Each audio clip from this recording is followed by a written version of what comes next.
Hello, everyone, and welcome to another Gaming Stooges Top 15 list this Run while time. you still can. Run while you still can because you're in for a long haul.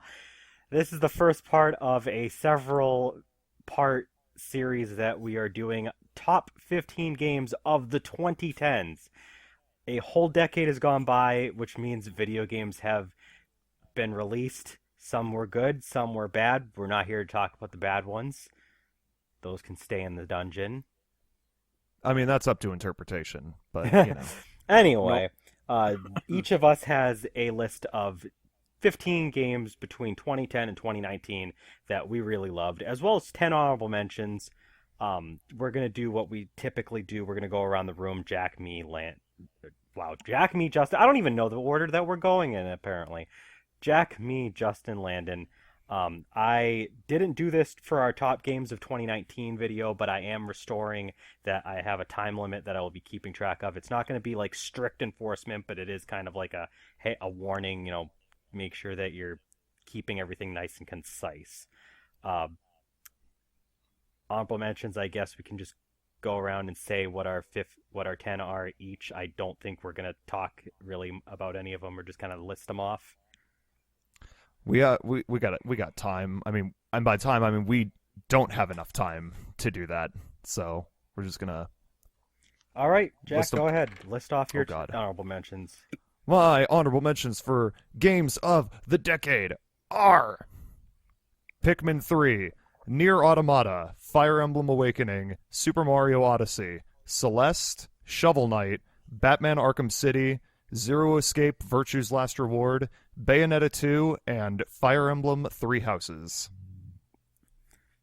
All right, my 10 honorable mentions for the 2010 to 2019 are Bayonetta 2, Super Smash Bros. For Wii U and 3DS, Fire Emblem Awakening, Super Mario Odyssey, Toho 14 Double Dealing Character, Sonic Generations, No More Heroes 2 Desperate Struggle, Kirby's Epic Yarn, Hyperdimension Neptunia Victory, and Super Mario 3D Land.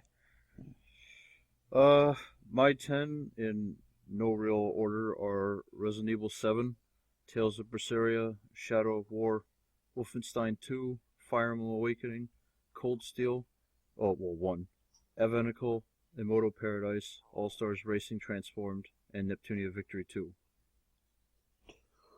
I'm not gonna lie. All right. I'm not gonna lie. I'm real surprised that Awakening is not in your top 15.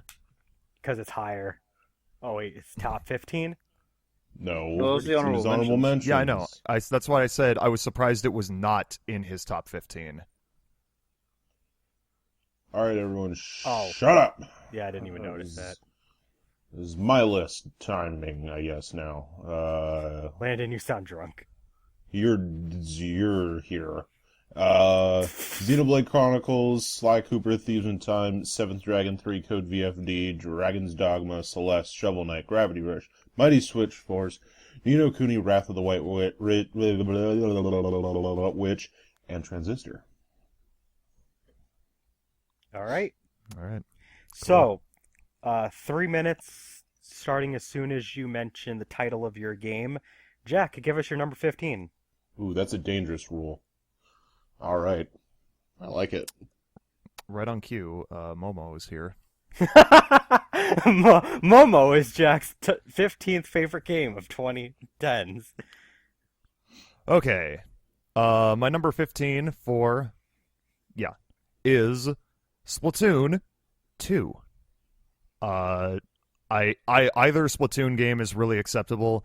I went with the second one specifically for the sole purpose that when Splatoon 1 launched, it was lacking in content to a point where it had only 5 maps, and I think it had like close to 15 when they finished adding DLC. Splatoon 2 had a lot from the get-go, and on top of that, it has much more content than the first game, despite a lack of Flounder Heights. It has an entire DLC campaign, which is like better than the proper story mode. Levels are better, more interesting and challenging. It's the one of the best multiplayer experiences I've had this decade. It's just a fun, fast-paced, third-person shooter where you shoot ink on the ground, and whoever whoever has more ink on the ground between two teams wins. On top of a lot of other different game modes that are also fun. And yeah, it's just a really, I think, like, Nintendo, like, did a really good job at making a successful, fun new IP. And that's about it. All right. My number 15 is a game that Jack and Landon were like, I would be surprised if this isn't on your list. Well, here it is. My number 15 is Dragon Ball Xenoverse 2. Uh, it's a messy game, but I can't say that it doesn't deserve to be on my top list somewhere because I have spent somewhere in the ballpark of like 200 hours on this game between the PS4 version and Switch version. It started off already as a decent game, had everything from the first game. It had a lot of things that made it better, like better balancing, more skills, had a better overworld map, and then they added a lot of DLC over the years. They still have DLC coming out. There's a pack that hasn't even been released yet as of this video. But no, it's just fun. There's just tons of characters. There's a lot of customization options. It's not perfect, but it's so engrossing and fun to just make a character in the Dragon Ball universe and min-max their stats and give them a personality by assigning their different clothing options and skills and stats, and just kind of just it's like Dragon Ball OC done right. And like it's a really fun world to be in. It's fun to play with other people. It's fun to play by yourself.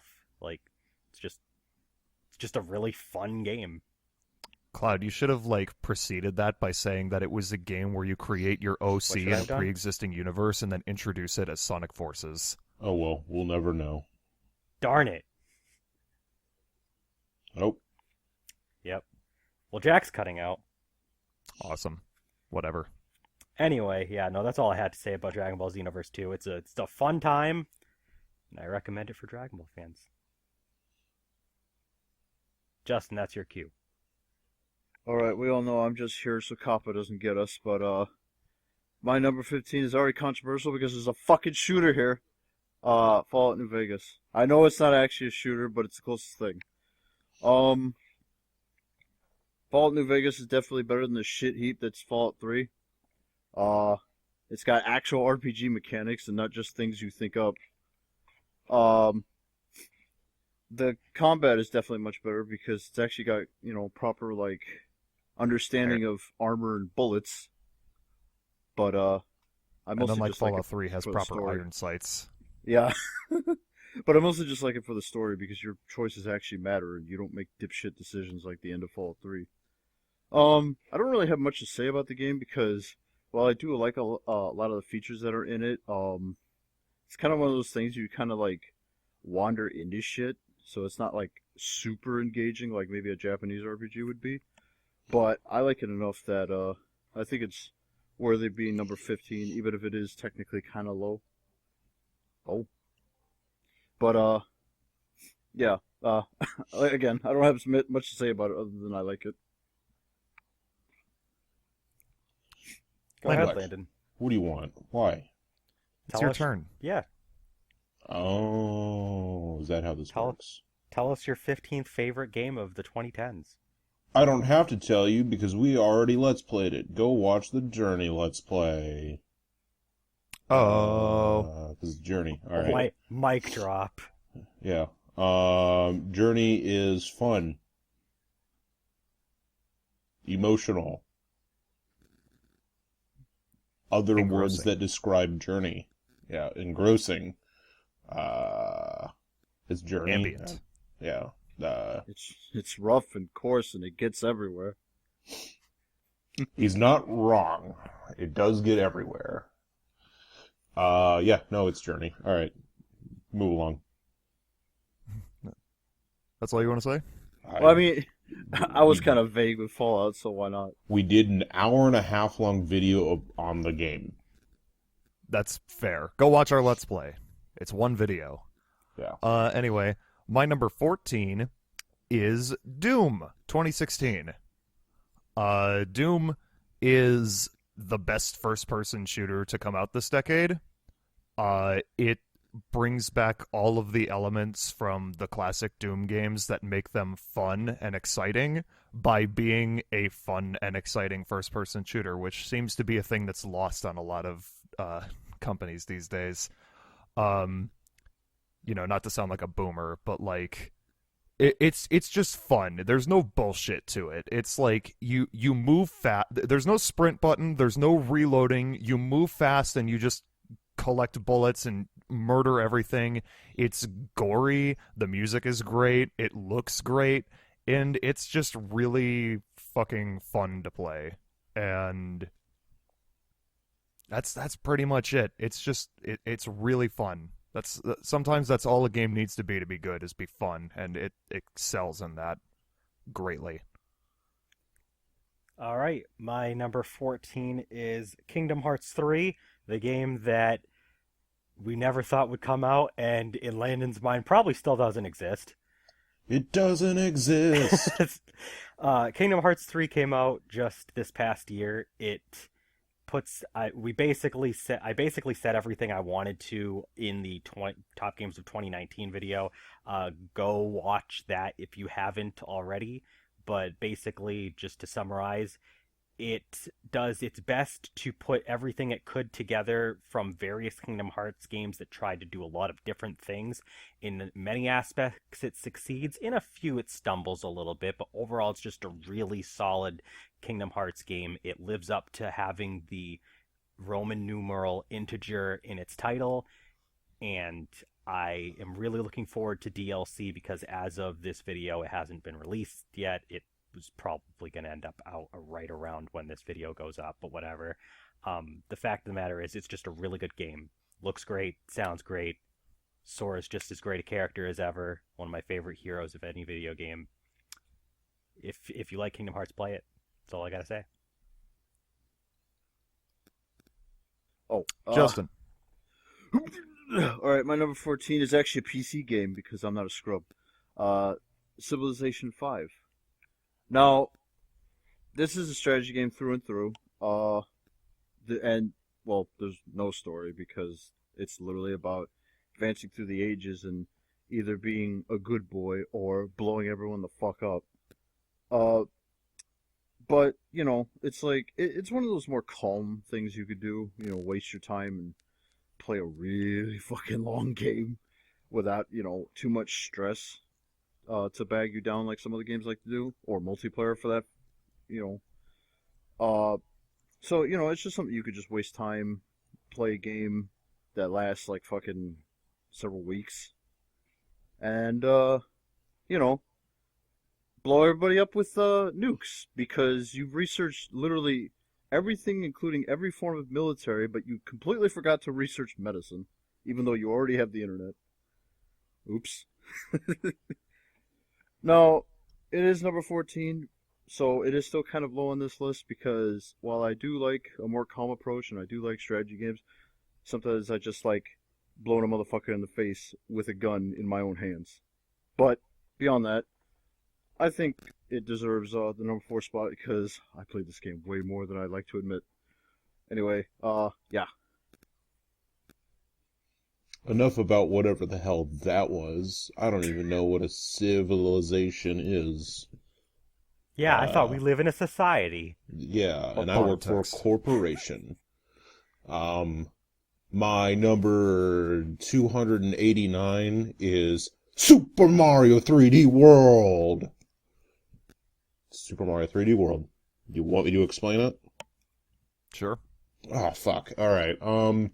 So it's Super Mario 3D World. It's like a 2D and a 3D Mario put together. It has a world in it. Yeah, and there's a world. It has several. It has a couple. You play There's a as few. you play as Peach. I guess there's other playable characters, but you play as Peach, and then you go around and you collect all the whatever the thing is. They're stamps for ripping Miiverse. Rip What and else? Weavers. Rip and Weavers. Yeah. I really enjoy the game. It was on the whatever list of Mario games that we did a century ago. Top Mario platformers. Yeah, that one that we did a century ago. It's just super fun to play. I love the level design and all of it. Music's really good. It has Captain Toad levels, which is cool or whatever. So yeah, there's that. Super Mario 3D World. Play Also multiplayer. it. Yeah, where you play as Peach The reason and why it's Peach so low and on his Peach list is and Peach. because it said world, but there's actually 8, and that ruined the whole game for him.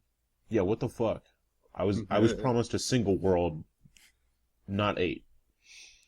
Also, fuck the crown level. Oh yeah, F that. Okay. My number 13 is a game from a series that I don't much talk about on this channel, mostly because it's not one that lends itself well to Let's Playing. But my number 13 porn. is... It's not, actually, at all. My number 13 is Professor Layton and the Unwound Future for the Nintendo DS. Unwound Future is the third game in the Professor Layton series, and in my opinion, by far the best one. Professor Layton games, if you don't know, are a visual novel / point-and-click adventure / puzzle solving. Like, literally, you walk up to someone and say, I'll tell you the information if you need to know, if you can tell me the solution to this puzzle. And it's, like, really silly, but at the same time, it's also incredibly fun and charming and adorable. The story is, like, good, but also a little ridiculous. But, I mean, that's just kind of, like, par the course for the series. It's a pretty... It's a series that plays itself very straight, but is actually, like, very ridiculous at its core. I mean, overall, I just love the games. I love the characters. I love the setting. The story is fun. The puzzles are great, and overall, it's just a really fun time. Cloud. My number 13 is Sonic Colors. So this was a game that came out back in 2010, right near the Laser. end. So I got this game for Christmas that year, and little 18-year-old Brandon was... Yeah, 18 is Oh, little. hold on. I have a question. Yes. Who's Brandon? Oh Yeah. my god. Little 18-year-old Cloud was going through a depression, and he didn't ask for anything for Christmas, and his parents knew there was one game that he wanted even though he didn't ask for it. And there was one game that, like, one major present that he got that year. He really didn't get anything else, and it was this game. And it was probably one of the best Christmas gifts I had ever gotten. I plugged this game in and played the shit out of it the first day that I got it. Sonic Colors is the first game in the Sonic series after quite a few years that basically got everything right. Just about. The platforming is great. The different levels and their level designs, the set pieces that they use, are all really fun. All of the worlds are also really unique. There's like a candy world, and there's a construction world and a lush forest. There's a fucking Japanese style aquarium, and there's just there's just so much style to this game, and the platforming is just really good. Plus, they introduced the Red Star rings, so you can like collect those, and they're a fun collectible. You can actually unlock Supersonic to play as if you collect them all. And there's tons of levels in this game. Like, tons. There's like 60 levels or something like that. And it's all just platforming with Sonic. There's no bullshit. And it's the first Sonic game in a long time, at the time, that did that. And it's just so good. The Wisps are really fun too. That was what I was trying to think of, the Wisps. They actually were a gimmick done correctly. Yeah. Oh. Which not a lot of Sonic games can boast. Oh. But anyway, yeah, Sonic Colors. It's fun. Everything it does, it actually does right for once for a Sonic game, and that's why it's a good game. Oh.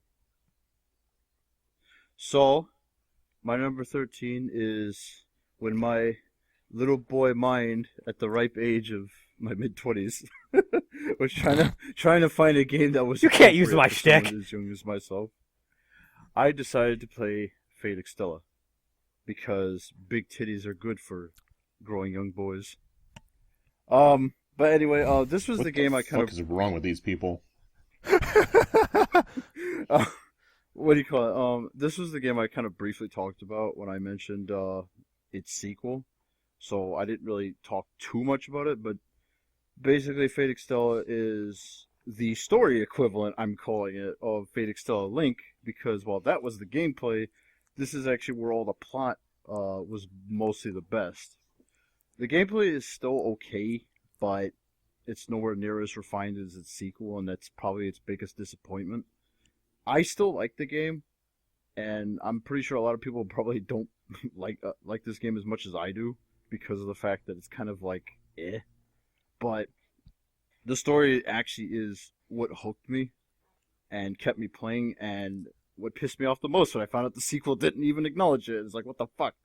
But yeah, like I said in Extella Link, this is basically like Dynasty Warriors. It's actually more Dynasty Warriors than like Senran, even though it's marvelous. Because you beat people up. There's like armies of dudes, and there's actual character battles that don't end in like 15 seconds, if even that. Obviously, this is really only going to click with people that actually know what the fuck the Fate series is, which I'm not one of them. But because it's kind of separated from the rest of the series, you can still be a newcomer and play it just fine, even if you don't really know who's who. I mean, they're all famous or fictional famous people, so you should, recognize something if you paid attention in history class. But yeah, basically historical Dynasty Warriors with a dash of fiction. Yeah. But that's not Captain Toad Treasure Tracker. Oh. Is that your number 13? That's your number 13. You all got it wrong. What? I'm rewriting lists here, left and right. Retroactively changed it. Yeah. What do I say about Captain Toad Treasure Tracker that I haven't already said about Captain Toad Treasure Tracker in this video? I don't Besides know. it secretly being your number 1 at the same time as your number 13? Oh, okay. Apparently it's my number 1 now. Alright, thanks. I'm rewriting lists now. Alright. Captain Toad Treasure Tracker is a fun puzzle platforming game that is a spin-off of everybody's number 14 game of last decade. Super Mario 3D World, baby. That's its official title, by the way. Nintendo just left that off the box art. Captain Toad Treasure Tracker sees the gameplay perspective of Captain Toad as he tracks for treasure. Does that explain everything As about the implied game? by the name. Yeah, okay, good.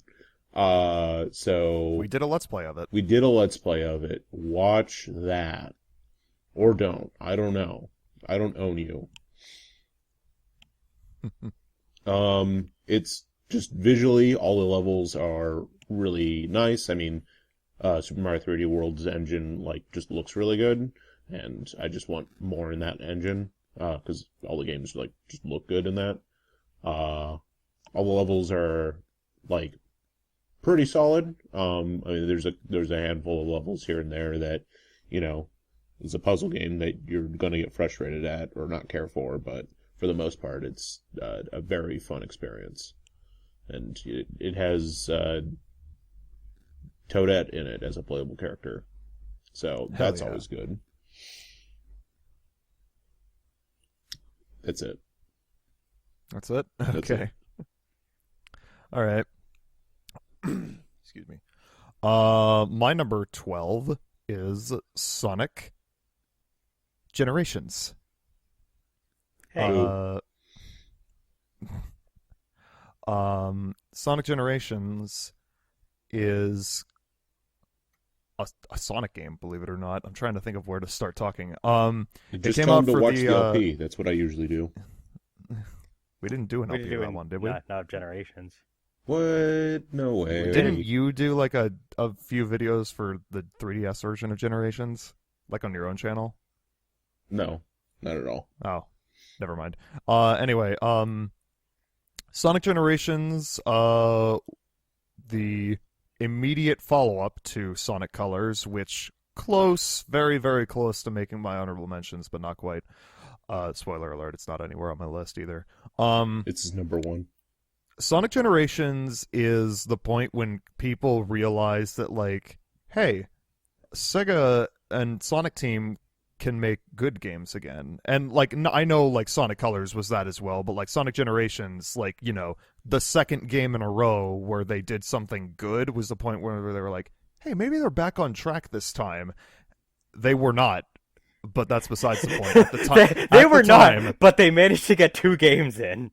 That's true. At the time, I played I played this game so fucking much that I like kind of had to include it on my list. I played through every level in this game so fucking much. Sonic Generations is a celebration of the entire series, from the main series at least, with 9 worlds, each world from a different game, where you play as both classic 2D side-scrolling Sonic as well as 3D boost formula Sonic. Both versions very good, very fun.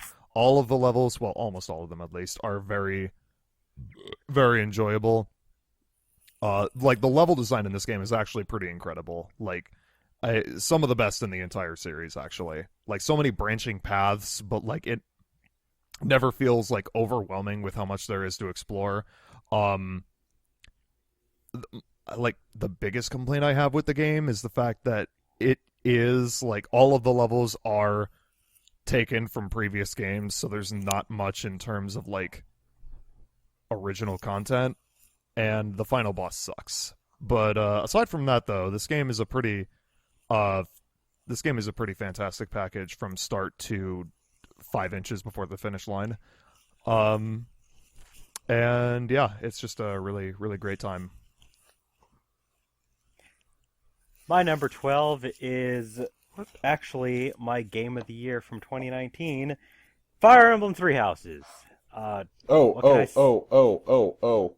Are you also? Is that also your number 12? Yes, it had to happen at some point. God damn it! All right, we'll talk for like 5-6 minutes about this one together, I guess, if you wanted to jump in. Sure. All right. So what have we said? What can we say about Fire Emblem Three Houses that we didn't say in our top 10 games list? Oh, I know. Video? Watch the review.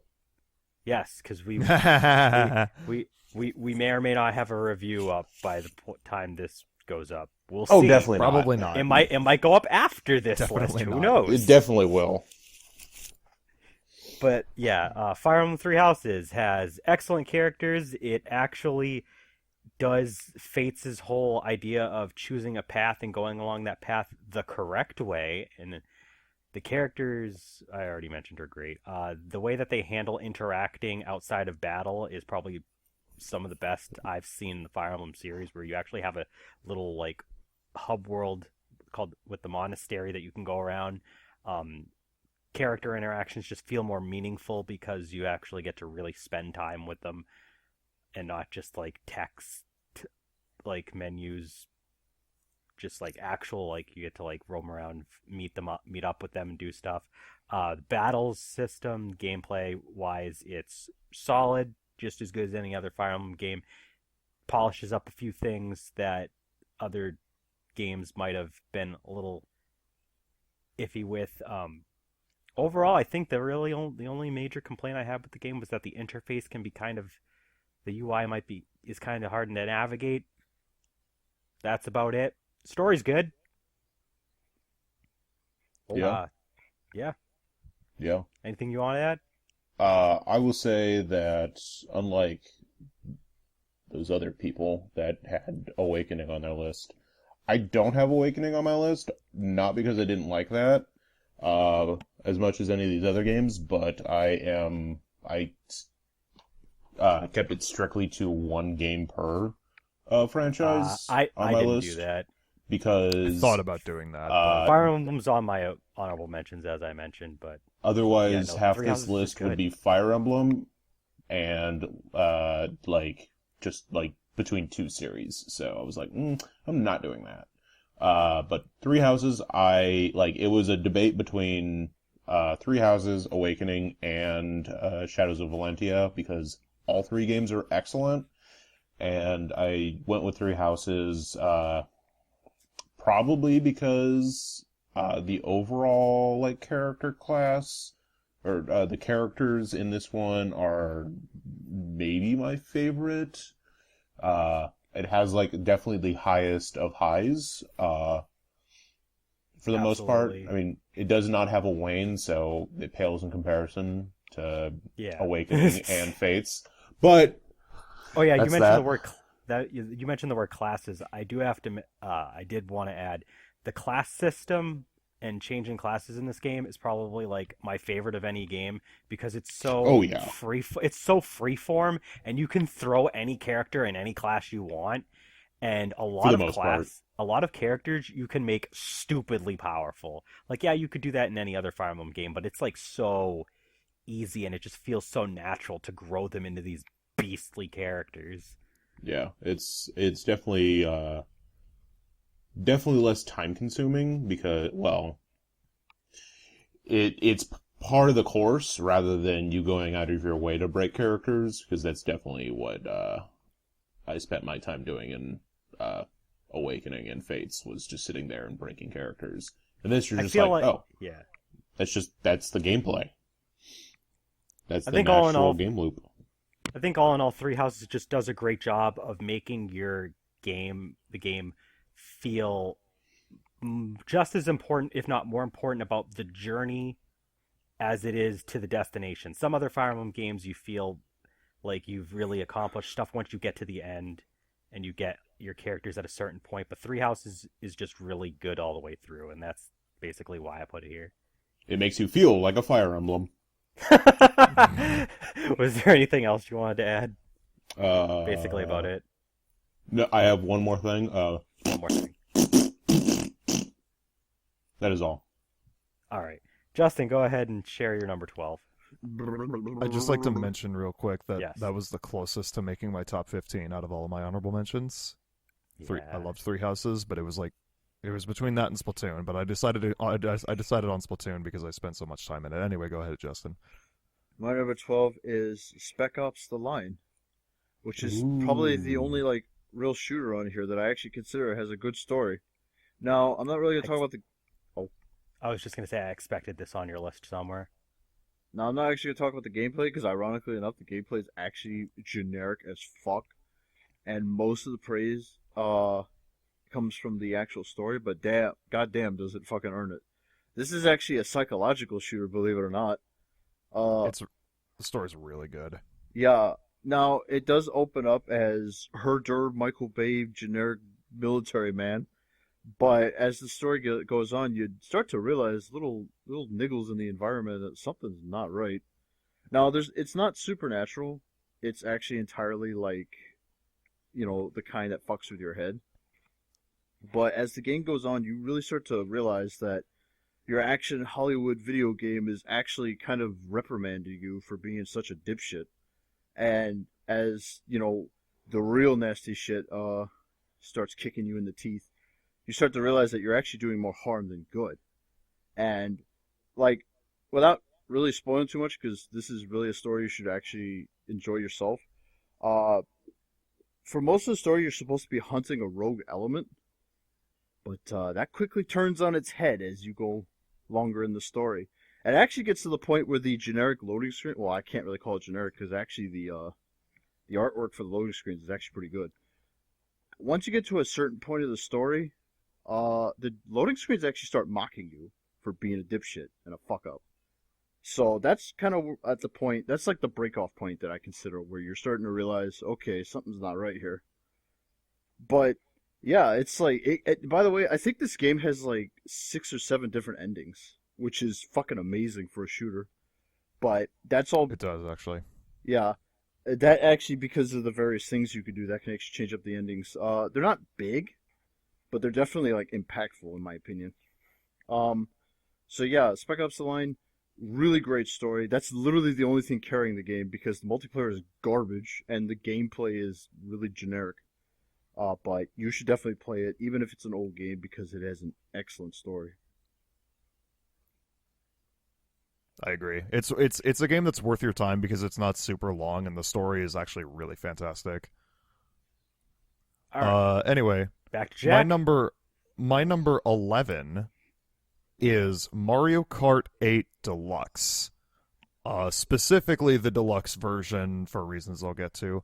Mario Kart 8 is originally a Wii U game released in 2014. Like, even despite its flaws, it's a really fantastic Mario Kart game. It has a wide selection of characters. It has some really great courses. The game looks great. I'm pretty sure between the Wii U and the Switch versions of the game, I've put more than 300 hours into this game, which is absurd. But it's so fun. Mechanically, it feels, it's so smooth. It's just really good. The Switch version Deluxe is the version I'm picking specifically because it has a proper battle mode, unlike Mario Kart 8, the original version, where it just kind of feels tacked on, like it was just kind of like a second thought Didn't that they they just had to update the put Wii on U there. version? What's that? I thought they updated the Wii U version after Deluxe came out too. Oh, did they really? I have no idea. But either way, the deluxe version added unique battle mode tracks as well as different game modes for battle mode. Although I think the game modes may have been there from the beginning. I forget. But on top of that, the deluxe version also comes with all of the DLC from the original game. So, I mean, for my money, the Mario Kart 8 Deluxe is the best Mario Kart game. Definitive version. Yeah, it's the definitive version and really just the definitive Mario Kart experience. I hope that we get a new Mario Kart game on the Switch at some point, but part of me kind of doubts that just because Mario Kart 8 Deluxe is doing so well, so I don't really know. But either way, it's a great time, and I've played it so much. I love it. My number 11 is I'm kind of cheating here. So like back when we did our top games of all time list, we had decided if a game is similar enough, then if you wanted to count it as one game, you could. And Jack did do this for one of his games. Well, I'm doing this here.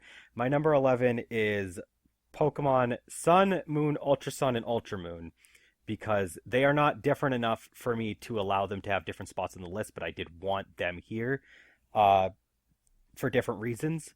Pokemon Sun and Moon were the introduction to the seventh generation of Pokemon games, and goddamn, did they do a good job of introducing a new generation. The Pokemon that were introduced are pretty cool. The Alola region is one of my favorite regions, actually. It's really well done.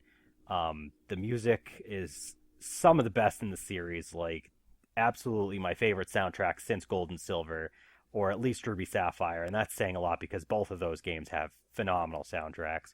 The story, I never expected a Pokemon game to make like there's Pokemon games that have good stories and good characters, but the way that they come together in Sun and Moon is something I didn't expect a Pokemon game to do for me, and it's really good because of it. The whole getting rid of gyms and having you do trials because of this new budding regional league that's trying to establish itself, and then doing this Pokemon League challenge that's just starting up as you're getting there is just a really nice, fresh new experience for the series. I like the fact that you are the champion and you actually have to have people challenge your title after you beat the game. Ultra Sun and Ultra Moon improves on the gameplay in different ways. I think my favorite was just the fact that they added mantine surfing is a really fun way to travel between islands and also rack up BP so you can get move tutors. And otherwise, Ultra Sun and Ultra Moon, the Ultra Space Ride is also really good. And Ultra Moon also adds an epilogue story with Team Rocket. which was also really cool. But all in all, the 7th generation of Pokemon, I only really am just kind of faulting it for having a really shitty online experience. Just flat out, it's just not very good because the Festival Plaza is just not very good. But otherwise, like the single player experience is the best I've had in a Pokemon game in a while, and it's just a really good package. Like I can't really fault it for much else. That's about it.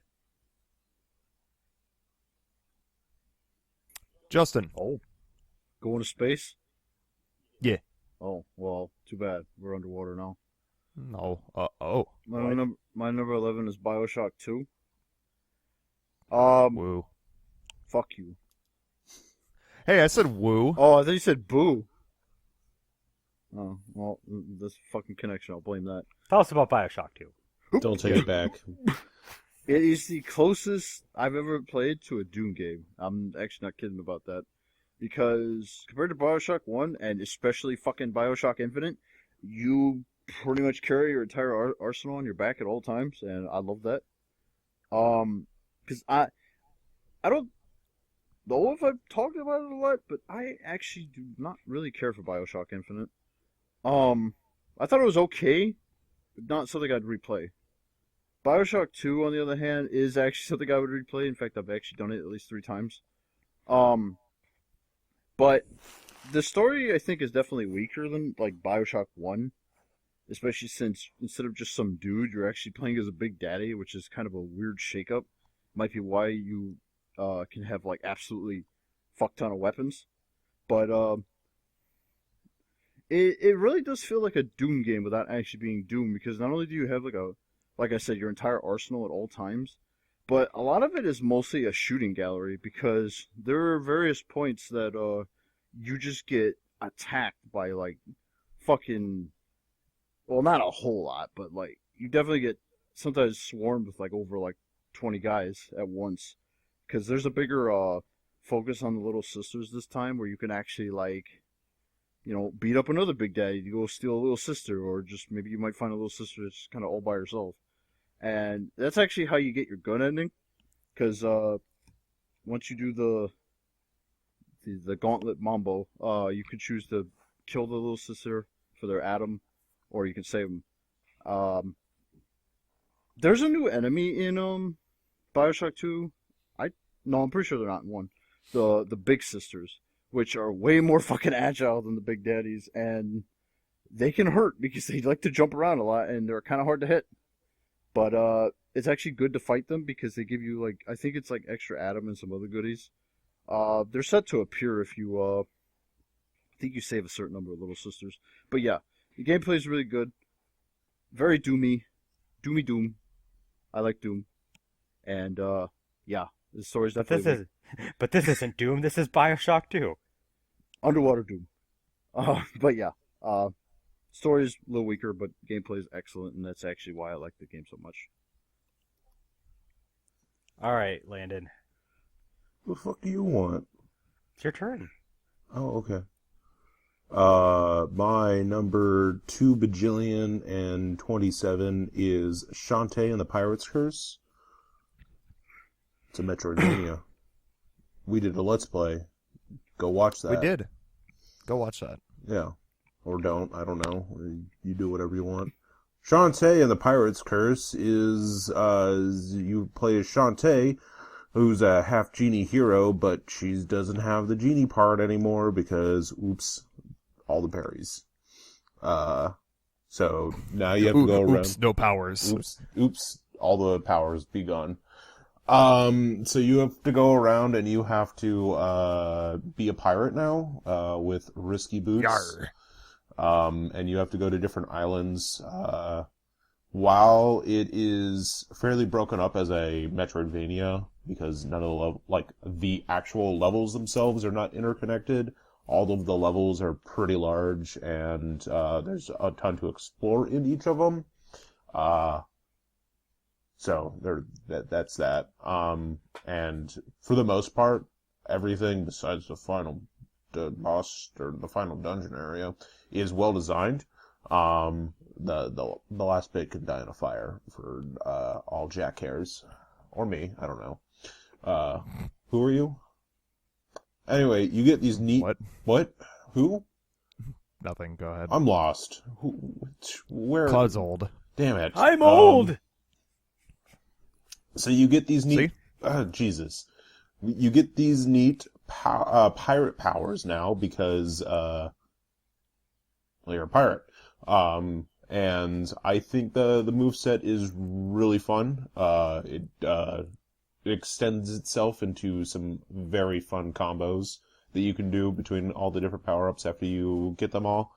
And it's just fun to traverse the world, which I feel is important for Metroidvanias. That's definitely something. There's a lot of good Metroidvanias, and this is probably the best. But there's a couple others on the list, or like 2D platformers in general, that I was like, like Shovel Knight and Celeste, which were in my honorable mentions, or Iconoclast, or Owlboy, which were definitely games I thought about.